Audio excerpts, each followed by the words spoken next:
podcast wanted to get to 1,000 subscribers on YouTube.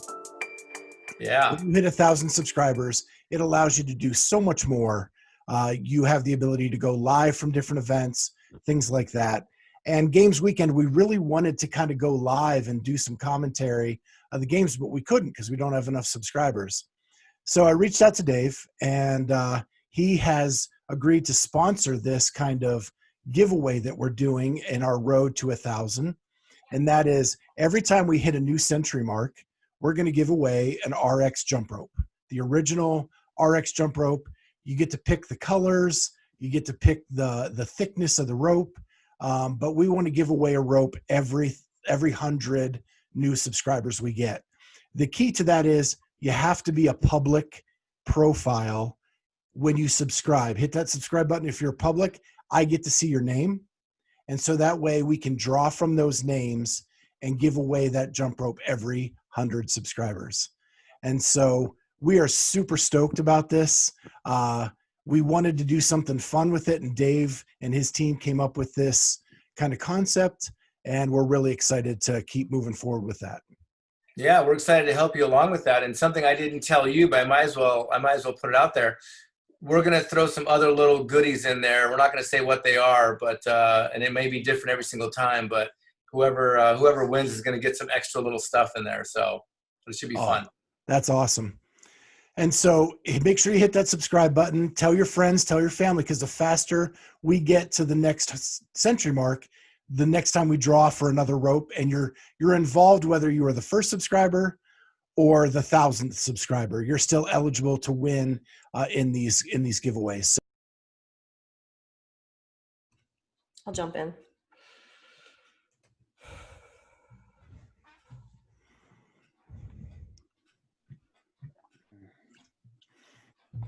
How's it going, guys? What's up? Hey. Not much. How are you doing? Good. Just hanging out, enjoying the beautiful day, actually, surprisingly. I know you're in the Northeast, right? So you're getting the warm front like we are. Oh, yeah. I went for a run this morning. It was like 65, beautiful out, very not November-y. Yeah. Yeah. Of course, my wife came up with a big honey-do list of things that need to be done outside. Yeah. Let's do it. So you are a month into being a dad. I am. Our son just turned a month old 2 days ago. So what has that been like? I mean, honestly, it's been awesome, man. I mean, it's throughout this whole quarantine, the whole summer being so crazy and hectic and chaotic. Like, this was definitely kind of a, shining light at the end of the tunnel for us, just knowing that he was coming. And yeah, I mean, it's been really awesome. It's been an adjustment, but I mean, he's an awesome little baby, and he's brought us a whole lot of joy. So it's pretty great. We're very thankful, and we feel very lucky right now. Yeah. Kat and I are both parents, man. And there's nothing like the love you have for a child. Yeah. I mean, that's definitely, I've said that to a couple people, like, you don't, and as cliche as it is, people are like, oh, like you won't know till you know. And it's like, all right, well, I'm sure I'm going to love him a bunch. Like, he's obviously he's our offspring, like, totally. But yeah, there's definitely another level that you just can't even appreciate. Like, I mean, for your partner and for your kid, there's just like so much that changes when you see them, and when when they become a part of your life. It's pretty incredible. And you did that with Caitlin. Yeah. And so how did you guys meet? So we actually met on an airplane back in 2012. I had just done an internship with an accounting firm, KPMG, and I accepted a full-time job offer as an auditor. And I was flying down on St. Paddy's Day to celebrate with some buddies and go have a fun weekend, because I just got what was my dream job at the time. And she was flying down completely separately, never met before. She was flying down to visit a boyfriend at the time. And we ended up sitting next to each other on the plane, chatted the whole way down. We had a drink in the airport, and she gave me her phone number. And a couple weeks later, there's more to this story, but a couple weeks later, her relationship had ended. And a couple weeks after that, I texted her. I was like, hey, it's been a few weeks, meet me for a drink. So we went out, we had a drink, and, we went out a couple more times after that, and just kind of, hit it off, became friends, and then started dating. So that was in March. We started dating over the summer, like end of the summer sometime. So here we are. That's a really cool story. Yeah, like it's definitely it's a crazy story. The fact that we met on an airplane. At the time, I was like, man, like as we started dating, I was like, this would be pretty cool. Like if this works, if this lasts, like that'd be pretty awesome. Like that's a cool story to tell.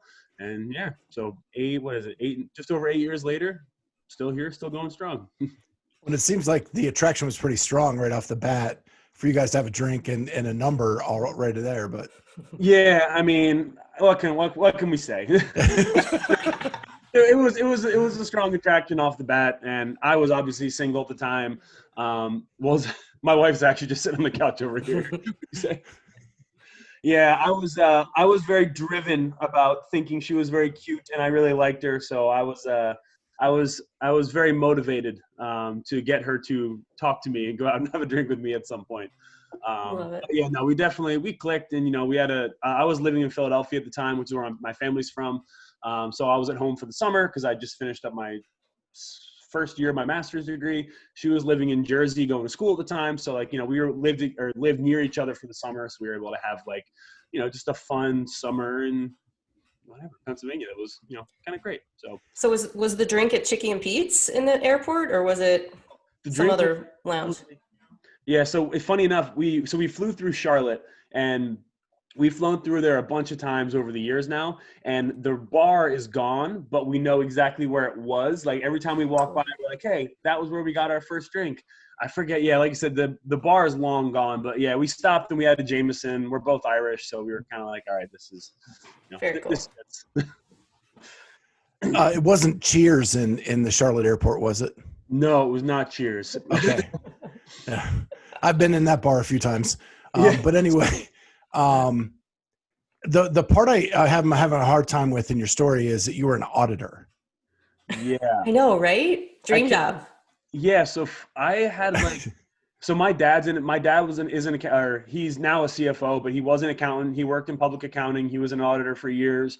His dad was also an auditor. My grandfather on my other side was an engineer. So there's a lot of math, science-y, nerdy things in the family line. And yeah, I mean, I actually kind of knew I wanted to go into accounting when I was in high school, just because it was a very, I saw the life that my dad had provided for, myself, my sister, and our family. And it was, seemed super stable. And frankly, accounting came pretty naturally to me. So I started taking accounting classes, and it just all made sense. And I wasn't the greatest student in high school, so a lot of other things didn't really make sense that way. So I was like, all right, well, if I can make a good living, I find the work pretty easy. I do enjoy it. Why not? So I went to college and I got a bachelor's and a master's degree in accounting. And yeah, I did an internship, took a job, and all at that same timeline basically was when we opened the gym. So we opened CrossFit Pallas, which is now Pallas Fitness. We opened it in October of 2012, and I graduated from my master's program in the spring of 2013. So basically it was all kind of happening at the same time, and I had accepted the job. The plan was for my business partner and I to close the gym because it was just kind of a passion project while we were in school. We didn't really open it thinking we would be doing it in the long term. It was just it was something almost like a fun application of our business degrees. It was all right, let's start a small business and let's have a little fun while we're in school. And we loved CrossFit. We loved coaching. So there was, a lot of things went into it, but yeah, so we did that, and I ended up turning down the job offer because the gym was kind of starting to take off, and we wanted to stick around and see what happened. And frankly, accounting never really goes anywhere. It's still in my back pocket if I ever wanted to do that. I haven't forgotten how to do taxes. I haven't forgotten how to do books because I still do all that stuff for the gym. So yeah, it was a bit of a hard right turn coming out of school, but. Yeah, so your business partner, Eamon, Scott and I were both at the Masters Fitness Collective, so we know him pretty well. You guys went to college together. Did you play hockey together? Yes. So yeah, we both went. I transferred to Ithaca College. I started at SUNY Oswego, which is in one of the State University of New York schools upstate, and I transferred down to Ithaca College, and I met Eamon my junior year. We started on the hockey team together and just kind of became quick friends. And then he introduced me to CrossFit a couple days later because I was just kind of playing hockey for fun at the time and was doing the typical pump and run routine, just curls and running on the treadmill forever. So I was doing that at the time. He's like, hey, this is way more fun. Come try this. So I did my first CrossFit workout with him. So he introduced me. And that was in that was probably January, February of 2012. And then kind of obviously fell in love with it. And he and I started training together multiple days a week. And later that summer, we were like, all right, training at the school gym is kind of dumb because you can't snatch anything. You can't drop weights. We don't have access to a lot of the equipment that would make this more fun, because he'd been doing it forever because he was in the military. And that was kind of like what initially spawned looking for a gym. We were like, all right, it'd be cool if we had somewhere fun to train. We could train some other people, maybe start some classes. And the ball just kind of started rolling. And we rented a small 2-car garage that smelled funny, and we started a gym. That's great. So you came up with the name Pallas? Pallas, yeah. Pallas. What does that mean? So Pallas is the Greek Titan of Warcraft. So that was kind of where it was born out of. Again, Eamon's got a military background. He was in the Navy for a long time, did a couple tours, and I'm a huge mythology fan. Like I love, Norse, Greek, Irish mythology. So I just love reading about it and kind of, nerding out on it. So it just kind of, it fit, made sense. So accountant, Greek mythology, would never picture that. No. You hide your nerdum really well. I am most definitely, I joke with my wife all the time, like I'm a inner nerd hard. Like I loved video games as a kid. I'm a huge reader. I love reading like fantasy novels, stuff like that. Like it doesn't really come out in my fitness, pursuits. And I think I don't necessarily maybe fit the mold of someone who, the typical mold of what you'd be like, oh yeah, he like loves video, like he likes playing video games as a kid and reads a lot. Like maybe not fit that quite so much, but yeah, definitely it lives very strong in me. So did you have an athletic background growing up with your nerd stuff? Yeah, so that was like funny. Like my 2 best friends were on the hockey team with me when I was younger. So I played a variety of sports until I was like probably 9 or 10. And that was when I really fell in love with hockey and got serious about it. And I just started playing year round. So like I played basketball, soccer, baseball, all that growing up. Fell in love with hockey when I was like 10 years old, started playing year round. And then 2 of my best friends I met through the local hockey system, and we played together all the way up until I was 17 and I left home to play elsewhere.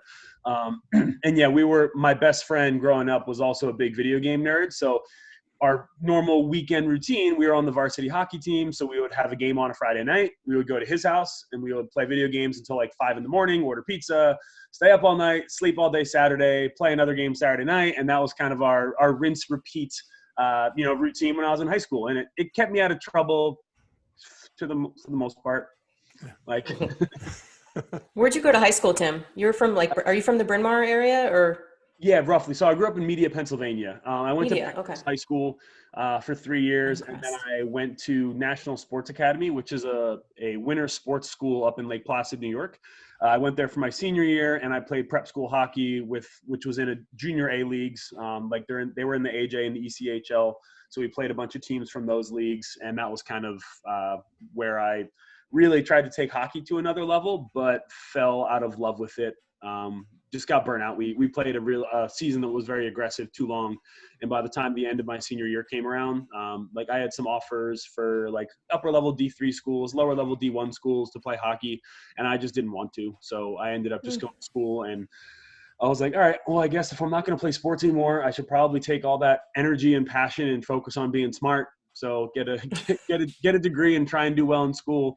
And it turns out when you're not trying super hard in sports and you actually focus on school, I was a pretty good student. So that was a nice surprise. Do you have any regrets missing your senior year? I had a similar situation myself where I sort of skipped over the senior year with all my friends and did something else. So how do you, looking back on that, do you have regrets?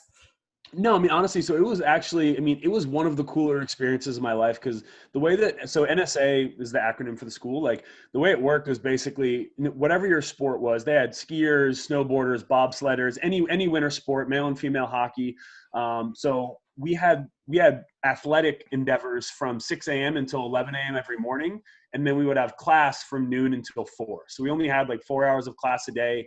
And, it was kind of like it was almost like a little weird haven, or like kind of like Eden almost, because I was really good friends with all the guys on the hockey team, became quick friends, didn't know any of them before I went there. But, you're all living away from home. You're 17 or 18 years old for the most part. And, you're kind of in this weird little like utopia. Like it was almost like a pre-college experience, without the drinking and stuff like that.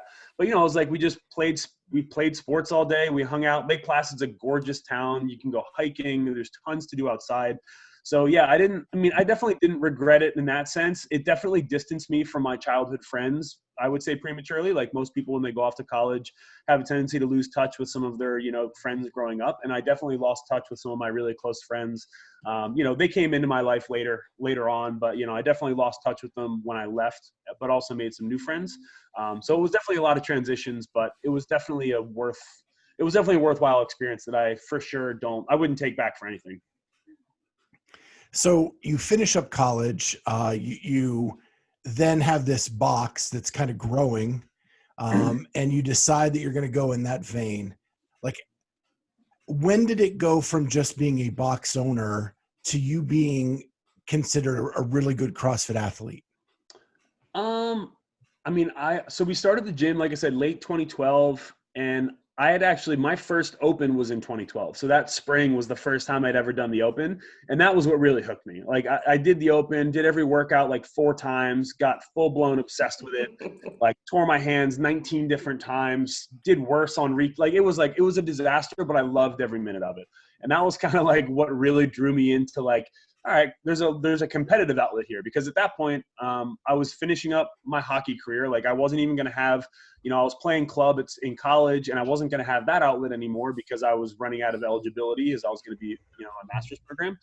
So that was kind of where the wheel started to turn. It's like, all right, like this could be a good outlet for me, because I loved training. I always loved working out. I just liked being physically active. So it seemed like a new avenue to pursue. And I qualified for regionals in 2013. And once I went to regionals, I was the last guy in. So like they used to take 48. I was like 54. So like I was the dead last guy to get an invite after a few other people had said no. So I went there and I DNF'd on the first event. So like couldn't have gone worse, but saw the experience, like, it was just saw how cool it was. And that like, wow, like there's actually like a little cult of, like this CrossFit thing is like kind of big in its own little circle. And it was the environment. We were in the Northeast, which meant we were outdoors at Reebok headquarters, which was just such a cool environment to compete in. So, there was like, that really kind of drew me in, and that really started the wheels turning of like, okay, this could be kind of cool. And especially for me, I don't like failing at things. I'm a very kind of just OCD, kind of type A person on the whole. So DNFing on the first event in 2013, I was like, all right, well, I have to go back again, because that can't be it. Like I can't just go once, drop out. Like that doesn't sit well with me. So I went back in 2014, had a better year, and kind of like things started to progress from there. But I wouldn't say I considered myself like a serious CrossFit athlete until 2015. I was when they moved to the super regionals. So they combined the Northeast and Canada East. And then I came top 10 that year in like a really strong regional, like just a lot of CrossFit OGs like Spencer Hendel, Austin, Dan Tominski, Craig Kenny, Paul Tremblay was out. Like, there was just like a bunch of OG CrossFit guys. And I was like, all right, if I put some time and energy into this, I might, I might be able to do this. And that was when it kind of really dawned on me for the first time that I was going to try and qualify for the games, and thought I had a legitimate shot. Was probably in 2015. So it's 2015, and it actually takes you a couple years to make the games. So when you finally made it in 17, did it make it sweeter that you had to work that hard or that long, or? Oh yeah. I mean, it was like, I remember so when I qualified in 2017, there was like 60 people from my gym there. My family was there. Like there was a huge support crowd of, just people that had jumped along for the ride and just had, supported me in this whole kind of like athletic endeavor. And it was, I mean, my joke with my dad was like, you very often in life, you don't get to chase a dream that seems incredibly lofty and is achieved by very few and actually do it. Like that's like to actually have it all culminate. And like, even though it took, 5 years, I mean, 5 years is relatively short in my mind, as far as like achieving something that is very, very difficult. Like, that's like in the grand scheme of life, that's a pretty short timeline, in my opinion. So like but it definitely, I mean, obviously I didn't have that perspective at the time. Like, I'm 5 years older now, but or 4 years older now. But yes, I mean, it was very, very sweet though, just to kind of like, again, achieve a dream, because, my hockey dream kind of died, and, kind of making it to the highest level of any sport I thought had died. I didn't think my athletic career was, I was like, all right, I'm done with hockey. I'm going to be an accountant. I'm just going to work out to stay fit. And that's how my life's going to be. But then found CrossFit and was like, all right, there's an elite level of this sport that I think, I could achieve. And, to actually achieve it was, it was crazy. I believed I could do it, but it's still, when you actually do it is a very different level of just kind of like shock. And you have two things really against you. One, you didn't come from a background that's typical of a CrossFit athlete. Yeah. Right? Hockey is not really the pathway to get to the elite level of CrossFit. And you're 6'1". Yeah, I was 6'1". Apparently, 6 years of competitive CrossFit, I'm now 6 feet tall. So I'm getting short. So we're heading in the right direction. So maybe by the time I'm in the 40 masters category, I'll be like 5'8" or 5'9". Perfect size. Yeah. Yeah. But yeah, I mean, and definitely, that was a little bit of an underlying, just challenge, because and it's no secret in CrossFit that there's an ideal size for, what we do. It's not a secret, and there are definitely outliers. But again, I don't mind being an outlier, like, a little bit of an extra challenge, or whatever it is. I believe that hard work can overcome most things. So even height. Yeah. So then in 18, you go back to the games.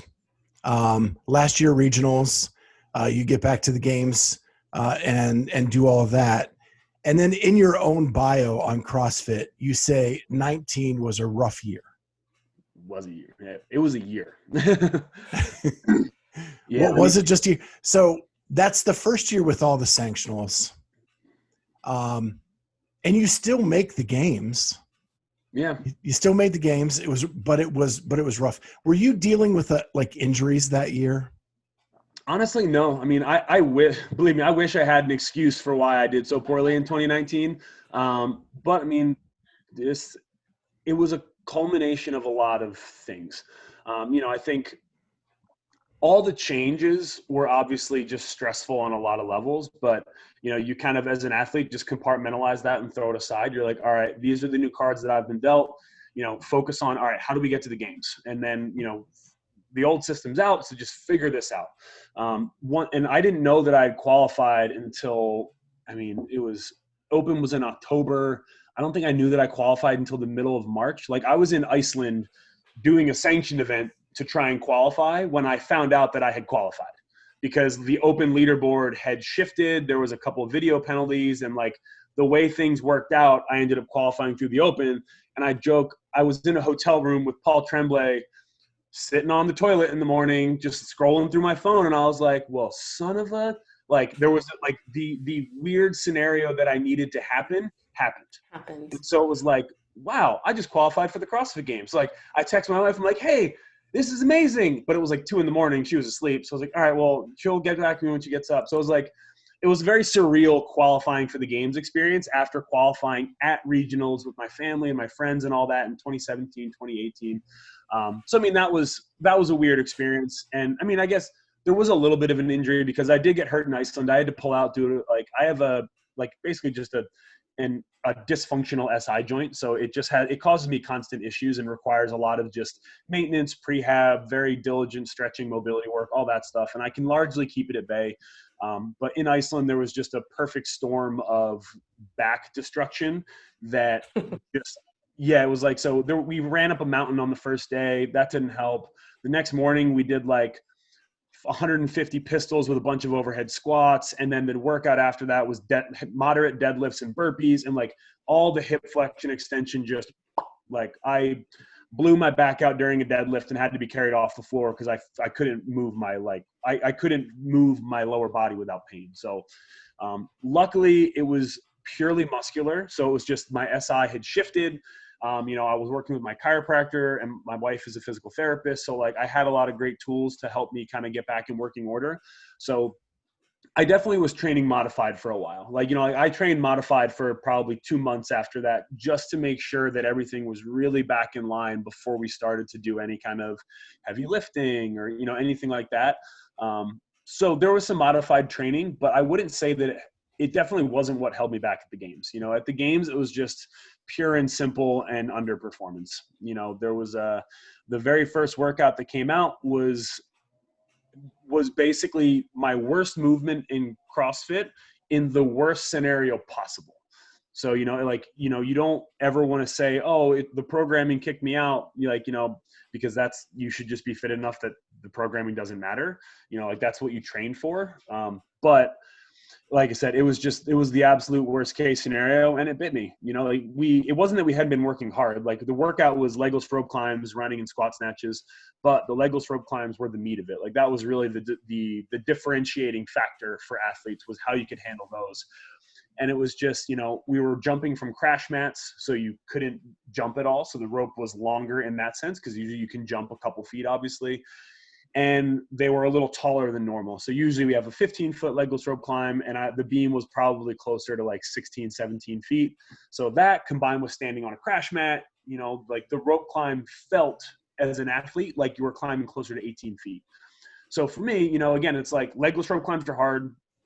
Tall legless rope climbs are harder.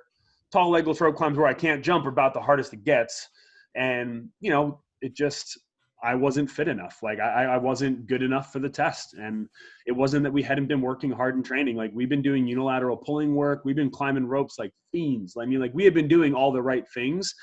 You know, frankly, I just wasn't up to par with the field. So, and it's seriously influenced both my mindset and my training since then. Because obviously we don't ever want that to happen again. So yeah, it was a rough start. And for anyone that wasn't following the games that year, I got cut in the first event, and that was the end of the games. So I'll sum the whole thing up for you nice and succinct. So 2 quick questions about that. One, back to Iceland. Mm-hmm. There was a video, I can't remember who did it. It was like a behind the scenes of what was going on at Iceland.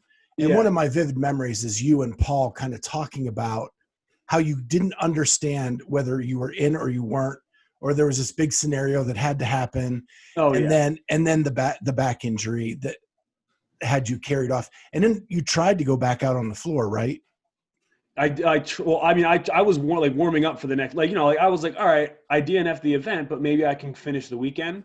And 2 or 3 hours later, it became very obvious that was not even, I mean, that wasn't in the cards. I couldn't even bend over, like, never mind do anything athletically. Like all I could do was stand upright. Like I couldn't get off the ground without help. I could, you know, it was a disaster. And you and go ahead. No, I was just going to say, was Caitlin sort of panicked at that point? Cause she wasn't there, right? I mean, she's just watching, assuming she's watching this happen and unfold. Yeah, so she flew to Iceland. She arrived the day the competition started. So I was there, you know, 5 days before to kind of like get over the red eye flight and stuff like that. So she was there. And I mean, obviously, yeah, in full blown panic mode, because, you know, you're like, oh, my husband's not walking. This is very, very good. Like, yeah, she was definitely in a full blown panic. But, you know, I mean, obviously, again, with her professional background, like, you know, she was able to help like, you know, help me with muscle work and things like that, to like just see like, okay, what's going on here. So there was her, and then Yami Tikkanen was there as well, who's Annie and Frederick's coach and Jorgen's coach as well. He's also a chiro, so I think he's a chiro, but he was there to help as well. So like I was lucky to have some great tools to, like, you know, in a foreign country, be like, all right, like you're okay, you know, like you're dysfunctional right now, but nothing's broken, it seems. So that was nice. The other question I was going to ask is, you and Paul seem to be closer than other athletes are. You were in the same region. I don't know how long you've known him, and maybe I'm just making the assumption, but it just seems like you guys have a pretty tight relationship. Yeah, I mean, Paul's a great dude. You know, like we competed together at regionals a bunch of years, and then, you know, we're relatively close. Like Ottawa, where he is only 3.5, 4 hours from me. So we did an open announcement together in 2018, 19. We did an open announcement together with myself, Paul, Pat Vellner, and Craig Kenny. So we had, and Pete Shaw as well. and we had like, so there was like, it was like a bro down weekend, and there was, we threw down, and there was some, drinking and things like that. It was just like a very fun, like, so we became kind of like pretty good friends, and we've always just kind of chatted a whole bunch and kept in touch since. So, I mean, yeah, he's a great dude. We competed in Iceland together. We shared a room in Iceland. So, I mean, we just, yeah, I mean, and he's a former hockey player. So there's certain like, hockey players are just weird. Like they're kind of like rugby players. Like Chris Clyde, he's like, rugby players are rugby players. And like, you just kind of are together. And like hockey players are kind of the same way. Just like whatever it is, there's just this kind of like underlying, like, oh yeah, bond there. So, I mean, yeah, we became pretty quick friends. And you mentioned that you were cut in the first cut of that 2019. Were you surprised when they brought out the cuts, or how quickly they came? I mean, I definitely wasn't surprised by the cuts because, you look at a field of 130 athletes and you're like, this is dumb. Like, no one wants to watch this. Like, this isn't administratively feasible. This, like, this isn't fun to watch. Like, it's too much. So we definitely, I knew the cuts were coming. I was definitely surprised with how fast they were administered. Like, again, as much as you can say one event is a classic test of CrossFit and should be like, if you're a good athlete, you should do well enough to get through, like, whatever the rhetoric might be.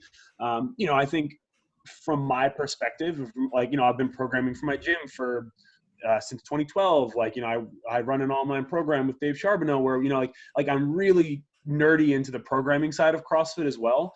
It's like, I could never say that one CrossFit workout is so well defined that I could use it as the definition of fitness.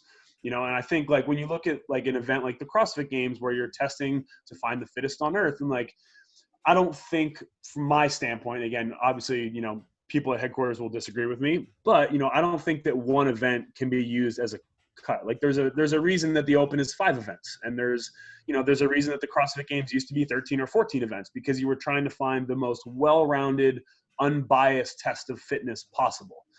So I think that from that standpoint, I think the cuts were probably too swift, just not allowing enough data points to really say that these people should move on and these people should not. So you mentioned Dave Charbonneau. That's a good segue to another topic I have in my notes. Yeah. He's your coach. And he also runs Forged by Zeus with you. Mm-hmm. And so Forged by Zeus is your online training? Yes. So basically, yeah. So Dave and I started working together in 2015 when I started doing Grid, which is a fun story in and of itself that lasted for a few years. So we're huge Grid fans. I am, at least. There, yeah. So there you go. So yeah, like started doing Grid with Dave and Justin with the Brawlers, and I became Dave's athlete then because he was programming for me for Grid and kind of like helping me walk the line between trying to, be a Grid athlete as well as trying to qualify for the CrossFit Games. So, we had a very like fun, unique relationship in that sense, and we became really good friends over the course of, Grid. And yeah, Forged by Zeus is our online program. So basically, we put out we do remote coaching as well, but it's a lot of programming templates for athletes of various levels, various programming styles, things like that. And we publish my programming. So I think it's like we publish exactly what I do every day. So if people want to train with me, or they want to they like my training style and they want to give it a shot, like we put out the whole thing, like start to finish, warm-ups and accessory mobility, all of that stuff. Like it's all kind of included in there, which was kind of like what it started as. It was like, all right, well, let's put your program out to the masses, and if people want to follow along, cool, they can. And then from there we spun off and we started writing other programs for athletes of different ability levels, and then we brought Chris Clyde in, started offering a strength and conditioning bias program. So we've grown from there, but yeah, so that's our online gig, which is a ton of fun. And another nod to the Greek mythology with the name. Naturally, although that one came well before. Dave he's been like shoulders like Zeus, like because he can just press the house, like, and he's just always had a crazy press, like when he was competing in CrossFit and all that. So he was nicknamed Zeus long before I came into the picture, and then Forged by Zeus just kind of fell right into it because we were like, all right, well, Dave's the programmer and he's kind of making all of us into helping shape us into what we are. So here we go, Forged by Zeus. How can people access that? So we run almost everything through our Instagram. So we have an Instagram account at Forged by Zeus. All of our program samples are in there. Frequently asked questions, which program is right for you, general goals, descriptions of each program, stuff like that. And then you can also sign up that way. So pretty much everything's through Instagram now. We're working on a website in the next couple of months. So we'll have a little bit more developable or digestible content for too long, hopefully. You guys have any aspirations to get into the affiliate program space? So we've thought about it, and like it's always been a weird balance because I still write my program for our gyms. I write that myself, and Dave programs for Community Fitness Queens, I think they call themselves now. So we've thought about it, but frankly, there's a lot of people doing it that are doing it very well. Like Handplan does a great job of it. NCR does a great job of it. There's plenty of avenues for affiliate programs. And I think for our standpoint, that's maybe somewhere down the line. But for right now, like focusing on the individual athlete side of it is kind of where we've put our focus. So speaking of programming, sorry, I have one question about the games. What event at the 2019 CrossFit Games sort of made you salivate and wish you could have performed in? I mean, honestly, the one right after the one I got cut. The push press one? Yeah, the row push press handstand walk. Like handstand walking's probably one of my favorite things in all of CrossFit. Like I just love handstand walking. I like being on my hands, handstand push-ups, handstand, like anything like that. I just find super enjoyable, and I'm also pretty good at it. So like I saw the next event, and admittedly, so I got cut. I went out for drinks because I was sad. And Sure. So I went up with my family and had a bunch of beers and did my thing. And then they announced the next event, and I went into the hotel gym and like 5 beers deep did the workout and I was like, man, just stupid. Like, it was one of those things where like 5 beers deep, I did more than well enough. It's just like things like that where you're kind of like, you're just shaking your head like, damn it. Yeah. Well, fun fact, I was actually a judge at the 2019 games, and I was in your lane for that first event. Oh, really? I was we didn't have a specific athlete. We were, well, I guess we did, but you had to you could pick any one of the 5 ropes. Yeah. So we were kind of all over the place, and I knew who you were because I live in Delaware and I'm a coach. So I know Chris and I knew you, and it was so hard to watch. I mean, like, especially when I was sort of towards the end of one of the, and whenever you get people that or you recognize, like you're just, you're secretly cheering for them. And especially in one of those, because there wasn't much counting to do. It was like, did you hit the rope? Did you come down? Yeah. But that was really, I mean, I feel for you because that was really hard to watch. Yeah. I mean, honestly, like what was that? Yeah. My wife agrees with you. It was very hard to watch. No, I mean, it was definitely, that was like one of the, like reliving that experience. Like, I mean, it's burned deep into my psyche, just like the level of just, it's like laces out, right? Yeah. Like, man, that experience to me, I like to relive it briefly, it's like when things start to go wrong, like I've done enough mental training that it's like, all right, you miss one rep and it's like, everything's still fine. You're like, all right, I'm still in the game. It's all good. You made a mistake. Mistakes get made, fix it. Do whatever you can right now, make an adjustment, fix it. I successfully got one and I was like, all right, it's going to be okay. Like my next rep was good. And then so what was my 4th climb of that round that was supposed to be 3, I then failed the 4th climb, which meant that I was in for 5 rope climbs in that round. And at that point, things started to unravel because it was like, I knew deep down in me at that point that there was probably nothing left that I could do. So it was like standing on the field and just knowing that this was it. Like that your performance was not going to be enough, and that my family was there. They had my family, my in-laws had flown out, my coach, just like the gravity of like, I failed. Like it settled in standing on the floor. And I mean, it's probably one of the biggest failures of my life to this point. Like, as far as like feeling like I have failed both myself and the people around me, like just that giant letdown.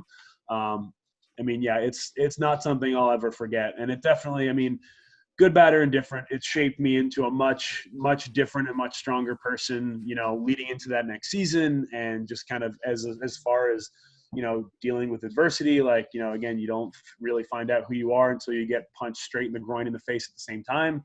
And like, you know, it's like for me, that was the 1-2 shot. Like that was the upper lower, that's it. And I mean, you know, it taught me a lot about myself, you know, in the coming weeks, and kind of how I handled it, how I dealt with it, processed it, and also how I attack training going forward. Like it all, you know, it taught me a lot, and a lot of really good things that I think are very useful for me kind of going forward. Yeah. And a lot of great things have happened this season, like that we can still talk about, right? Like the 2020 CrossFit Games season. What was that like for you, that experience? Yeah, I mean, and like that's the thing is like, you know, coming off of such a rough season, like, I mean, honestly, 2020 was pretty great. Like, you know, like obviously you never do as well as you want to. Like, short of winning, you're not satisfied. Like that, you know, duh. Like we're not here for participation trophies. We're here to win. You know, so it's like, but like that being said, you know, my first competition event after the games, I finished on the podium. So I went to Ireland and against a really strong field, came on the podium, and I was like, all right, this is awesome. Like, Ireland, I fixed a lot of problems that I was having in my competitive psyche. Like at the 2018 games a little bit, and the 2019 games as well, I wasn't competing like myself. Like I had a different mindset. It wasn't working for me. I needed to fix something. I needed to make adjustments.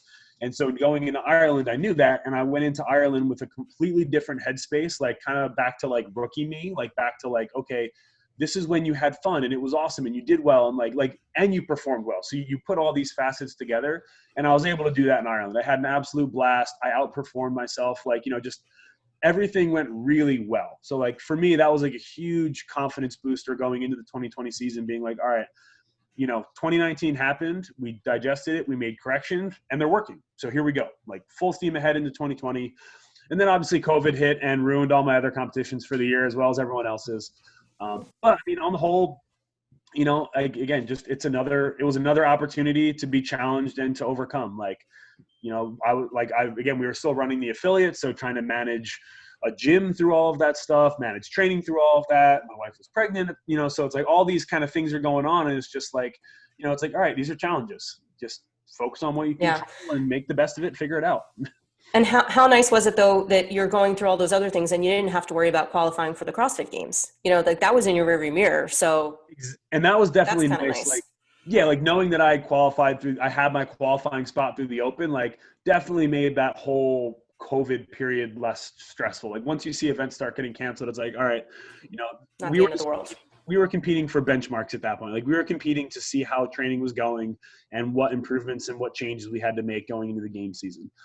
So I mean, honestly, for me, 2020 was one of the better training years I've had in my competitive, you know, career. Like there was a lot going on, but I was hyper focused on training because there was also, you know, there was a lot going on and there was also nothing going on. So it was kind of like we're in this weird spot where the gym is constantly pivoting. You're trying to figure out how to keep your membership base, you know, engaged, alive. How do you control finances so that we're not going to go bankrupt when this thing is all said and done? Like there were so many things to do and focus on, but at the same time, you were stuck in your house. So like, you know, like there's this weird, you know, two sides of the coin. So like you have no excuse but to just destroy your training. And I did that for all of quarantine. So that was nice.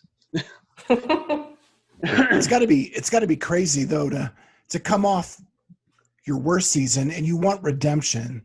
So in one way you're kind of lucky because you signed up for one of the first sanctionals of the year and at least got something in.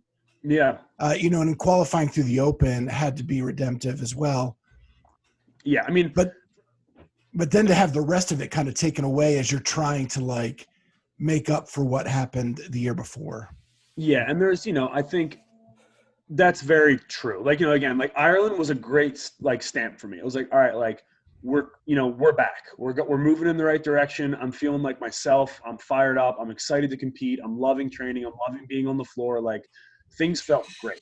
So like it was really nice to get that under my belt because honestly, if I didn't get that opportunity, I don't know if I would have felt as good going into quarantine and, like all those things. Cause even though I qualified through the Open, frankly, I've always been pretty good at the Open, like it's always been a good stage of competition for me just because of, I think it's mostly because I'm an analytical person. So like being able to do a workout, analyze the holy hell out of it and repeat it is beneficial to me. So like, I've always been pretty good at the Open just because of who I am. Like you should see the spreadsheets and the math that I do on an Open workout when it's done. Like I analyze my performance to the second and it's like, all right, where do you like, how did it feel? Where do you like, anyway, that's another science in and of itself. But so like, for me doing well in the Open, I guess I kind of expected of myself at this point because of my personality and my history, competing. So all of that aside, going into the 2020 games, I don't want to sound ungrateful because I'm thankful we had a games. Like it was not what we wanted, but it was definitely, it was what we needed. I think like the athletes and the CrossFit community as a whole. And it was honestly, it was a good test. Like, the workouts may have been like on the whole, I think it was a good qualifying piece. Like the 7 events that they gave us in our gyms, it was a pretty well-rounded test as far as what we had to work with. I think on the whole, I give them a lot of credit. And it was pretty effectively run too, from sending out judges and just kind of how the process went. But we'd be lying if it's like, all right, well, yeah, I just wanted to compete in my gym this year. Like, no, like, of course not. Like that's not what anybody wants. You want to get out on the floor and you want to push against the other guy, like you want the full experience of being out on the floor as an athlete. This was a very unique test because again, you were isolated. Like it was you, the music that you chose, and your judge. Like I didn't have my family was there. So like we had our nuclear family was there to watch. But like other than that, it's like we didn't have a massive fan base. So it was a very uniquely challenging way to compete. So I appreciated it from that, that standpoint and that perspective. But it definitely doesn't feel. I was chatting with a games buddy, about this a lot. Just when you watch the finals, it definitely feels like you don't feel gypped, but it's like you look at it and you're like, that's the games. Like that's the games this year. Like what I did in my gym was just another qualifying stage. Like the CrossFit Games happened at the Ranch in Aromas. Like what I did as an athlete, it didn't feel like it didn't feel like the CrossFit Games from a personal kind of standpoint. And it didn't feel, it just wasn't it. So like, and that definitely leaves not a sour taste, but it leaves a hungry taste for sure. Because like, yeah. I watched the games from my couch in 2016 and I haven't watched the games from my couch since, like and I like it that way. I would rather not watch the games from my couch. So, this year was a little kick in the pants that we don't ever want that I don't ever want to do that again until I'm retired. And the catch-22 of that is it was your best finish ever. Yeah. I finished 14th. It was my best finish since my rookie year. So it's like, at the end of the day, again, I'm very proud of the effort. Like I said, I think the competition was really well run as given the constraints that they had. Like, I can't say enough good things about it, but you're also like, it just doesn't feel the same, like from an athlete, like the memories of being on the floor, being at the games, like that the competition side of it, like it just doesn't kind of sit the same, but that doesn't take away from the fact that I'm proud as hell of it. And like, I'm very proud of the training that we put in. And again, it was a very legitimate test against 29 other really fit dudes. So like, I don't take anything away from myself in that perspective. Well, and if you look at the beginning of your season in Ireland, you had that moment in the snatch event. That's so awesome. And as much as that test was great, you don't get to have those moments because you're isolated. Exactly. And like, those, and I think, a lot of athletes, like long after we forget what place we came in, you'll remember those moments like that, like took your human essence and just like exploded it, and like those are the things that you'll remember forever. And like, I've definitely got my top 5 like competition moments, and it's like, and none of them were this past weekend, and like none of them were the 7 events I did in my box for the games this year. Oh, what are they? Tell us what they are. So off the top, so my best, probably number one was qualifying for the games for the first time. Like the hearing your name called over the loudspeaker, like when you've been year after year listening for other people's names and you've been like, you know, I've been in the top 10 and I'm just missing it. You're in the final heat, like you're so close.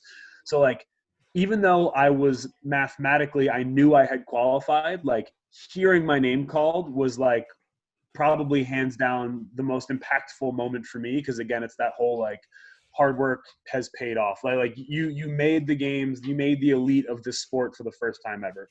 And like knowing that my family was there, my wife was there, fiance at the time. We got married in 20s. Recently married. I was trying to do year math. So yeah, you know, like, you know, that the environment of it, like that was just hands down. Other ones, the clean and jerk ladder from the games in 2018. There was a speed clean and jerk ladder, and it's in the Coliseum. You know, you've got whatever 15,000 screaming people, best environment, you know, in the sport of CrossFit.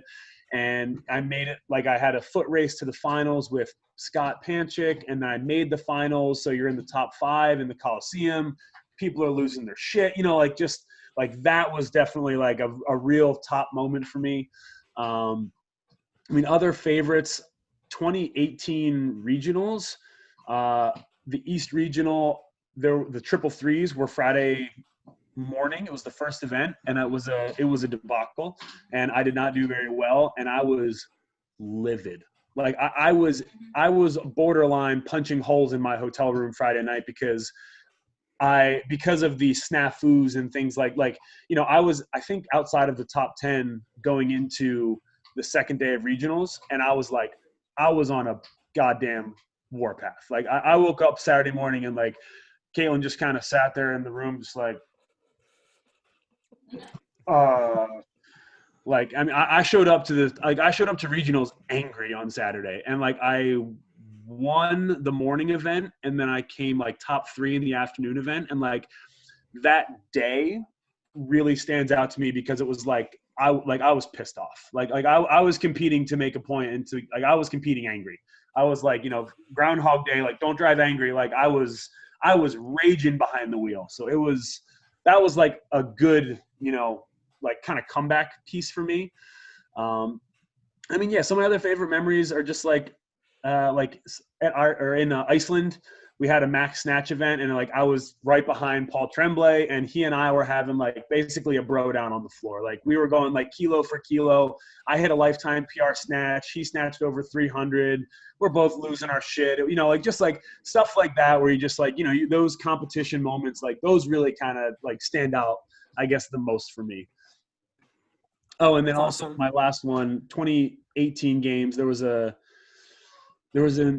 workout. It was like assault bike, run, and then sled pull. And it was like a 4 or 5 rounder. It was like a longer event. And it was just like one of those events that I executed. It was probably the most perfectly executed competition event that I've ever had. Like from a pacing standpoint, it was like 5 rounds, 300-meter run, 20-calorie assault pike, and like 100-foot sled pull, like hand over hand. And it was like 5 rounds of it. And like, I was in the back of the pack through the first 3 rounds, made up ground in the 4th round. And like my game plan was stay under the radar and stay controlled, and then get to the 5th round assault bike and full dumbass it. And like, I just remember coming into the stadium, I was like 5th or 6th, and then jumped on the bike, blitzed out 20 calories in like 10 seconds at a full like asshole clip, and got down to my sled. And like, I just remember going like, you know, pulling the sled across, winning my heat, and being like, that was like, it was the top time to that point. I was so happy with how I executed it. And I ended up finishing in 3rd for the event. But I just remember going back and watching the announcers, and like, when I got off my bike, everyone's just like scratching their head, like, what the hell is this dude doing? Like, he's been like, we haven't even seen him for the last 16 minutes, and here he comes. So like, for me, that was like one of those, like, it wasn't necessarily because of the finish. It was just because of the execution on a competition scenario where it was like, couldn't have been more perfectly like executed from my, you know, my standpoint. So that was another kind of top. Those are probably my top 5. I think that was about 5. That's awesome. Thank you for sharing that. That's cool to see your insight. I have one last question about the games. Favorite event, least favorite event, and we're talking the ranch stuff. From like, so from the From final a month ago. yeah. Yeah. Whenever that was.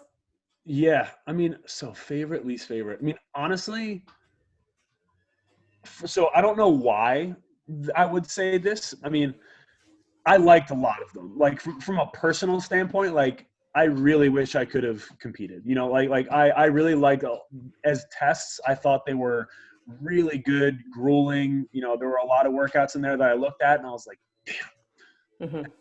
that would have been good. But I mean, as far as like when I look at it, honestly, I think the pool workout was that was awesome. Like just to see a complete monkey wrench in this whole swimming equation in CrossFit, like that style, like an interval style workout, I love. Like such a cool way to program, and it's one of my favorite styles of training is just interval work, high intensity, die, repeat. Like I love that stuff. Having the assault bike in there, being back in a pool was a nice twist. Like, you know, like I think just the way that workout was programmed, executed, and the way that it hit the athletes, like I looked at that and I was like, that was awesome. Like, you know, like that was a really awesome test. It was like challenge, you know, like it was unique. Like I loved that workout. I guess least favorite, I'm trying to think. What was that? I mean, honestly, I don't know. I honestly liked a lot of the workouts from that weekend. Like I thought the handstand sprint, you know, again, another unique, like, way that kind of paid homage back to like regional events where you had like a 250-foot handstand walk, you know, max unbroken or for time. Like, you know, like it kind of harkened back to like older, you know, competitive days of CrossFit. So like everyone Have you tried that one yet? I have not, but I would love to because You will. it's super fun. Yeah. Yeah. You should. Once Dave gives it to me, that one would be good to try. But yes, I mean, I think honestly, like I said, on the whole, a lot of those events, I really liked them. You know, there was a lot of running, which I enjoy running. Like the trail run was messed up stuff. Like the hill run looked awful. You know, like there's just a lot of those workouts. I look at them and I'm like, admitted. So, okay, I take that back. Atalanta, I thought was a little silly. I guess like it's not like, as a competitive CrossFit athlete, we're just kind of expected to do kind of inhuman shit. And I think like you look at that workout and you're like, that's kind of inhuman. Like, you know, like, and I think from a programming standpoint, I'm like, man, 100 handstand push-ups in a vest, my neck, 200 pistols in a vest, my back, and like my bicep. Like, I just kind of look at it, I'm like, damn, that's a whole lot of stuff. So like, you know, from that standpoint, I didn't necessarily love it. And also from a viewership standpoint, like I understand why they only had 5 people at the games, obviously, like I get it, all things considered this year. But, you know, I just thought some of the events weren't super fun or engaging to watch with 5 people.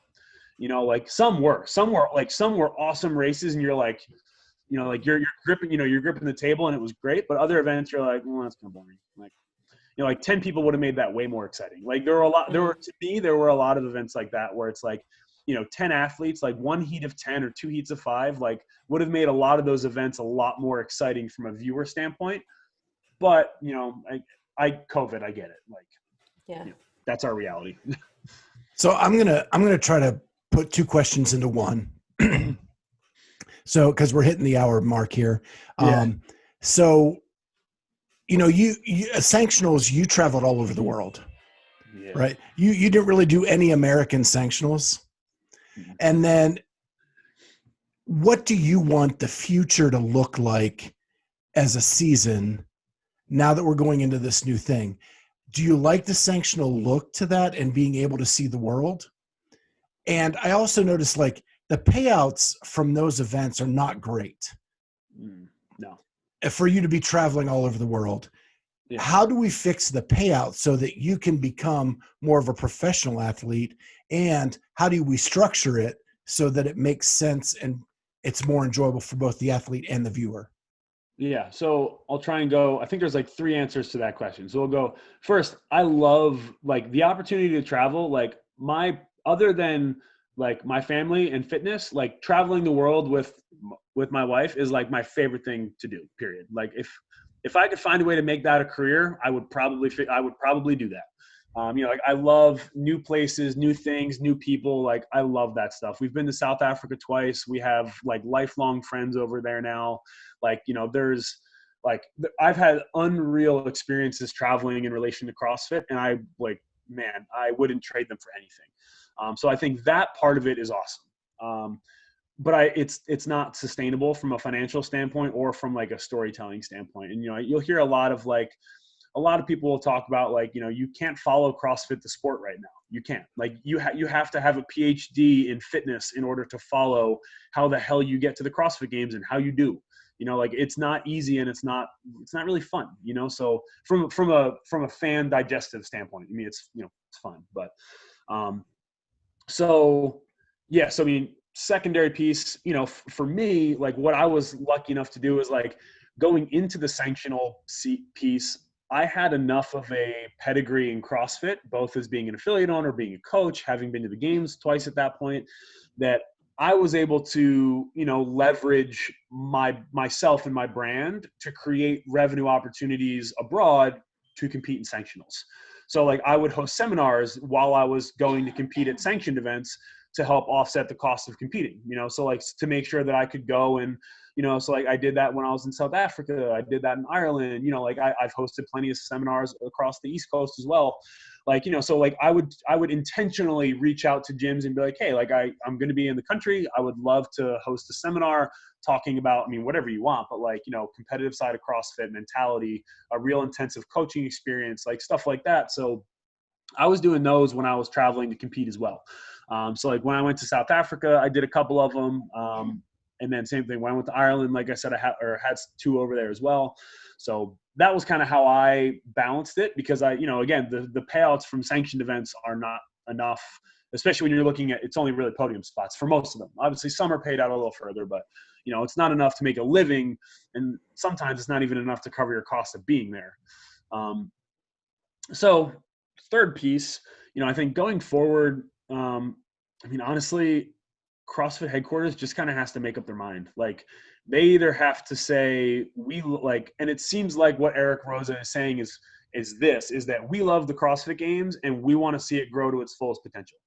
Like that's option 1. Option 2 is we're out. Just gotta go figure it out. Like someone else pick up the torch, carry it on, make the sport as best as possible. And I think they have to go one direction or the other. Like they either have to be all in or they have to be all out, because there's a lot of potential here.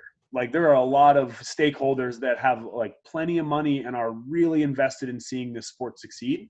So I think that's kind of decision number 1. And like I said, it really sounds like, based on some conversations, I've been able to be a part of, based on what Eric has said publicly, like he seems fully invested in the CrossFit Games becoming awesome and taking it to like it's the next level, which is great to hear.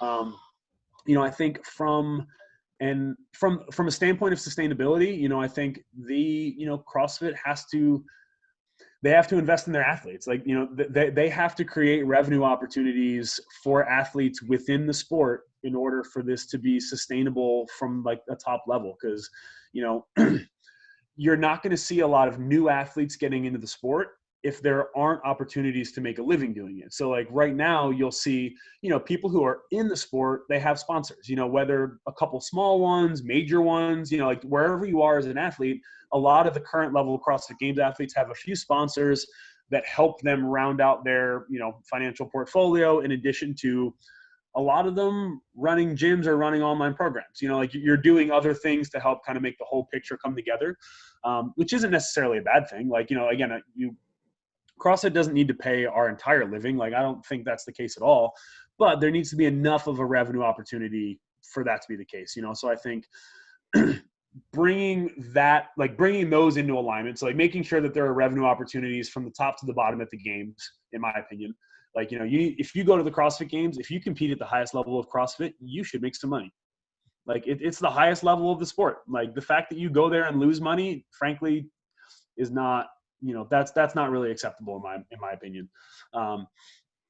So yeah, making it financially viable for the athletes is hugely important. And I mean, again, there's enough sponsors out there that CrossFit doesn't have to foot the bill for that. Like, there are plenty of, big name sponsors that would be interested in the games under the right leadership, which again, fingers crossed it is now, so like that that could definitely happen.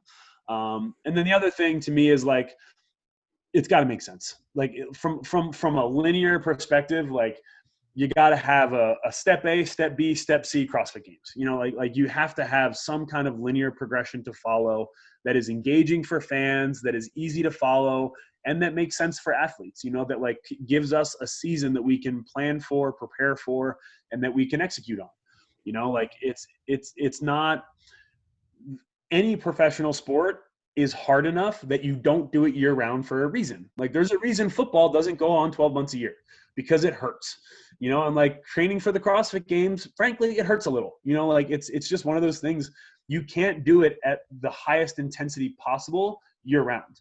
And that's why you need a season, you need an off season, you need to be able to peak at various points, you know, like you need that structure. And I think that's the other biggest thing that needs to happen is like, whether it's a combination of sanctionals and, you know, like whether they go back to regionals or whether they use just sanctionals or whether they do a mashup or like whatever they do, it needs to be linear and it needs to be condensed to a certain time period that allows athletes to treat it as a sport and also, you know, have a life around it.